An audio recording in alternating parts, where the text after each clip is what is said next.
Arestado ang staff na isang campsite sa Tanay Rizal matapos niyang suntukin ang isa sa mga camper na nagsisisigaw sa bundok. Ayon naman sa camper, humuhugot lang siya dahil broken-hearted umano. Saksi, si Oscar Oida. Basta! Uy! Hindi kailangan. Nauwi sa komprontasyon ang camping ng isang grupo sa Tanay Rizal nitong Lunes. Hindi, mali. Paano pong mali? Nagmumura kayo. Sinita ng lalaking staff ng campsite ang pagmumura umano ng 32 anyos na si Don. Sino mo binumura ko?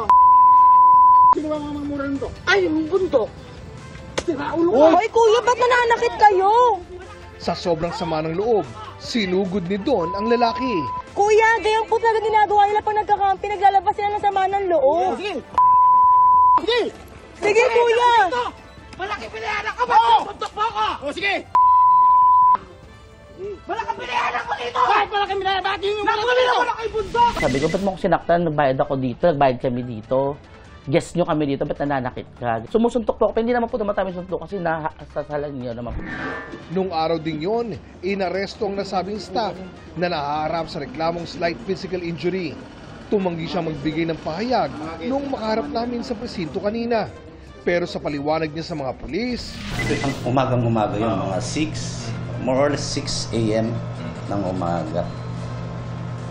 May natutulog pa na ibang guest, mga katrabaho nila doon, mga pamilya na malapit doon sa campsite na parang ayaw niya na maisturbo. pero bakit nga ba nagsisigaw si Don sa bundok?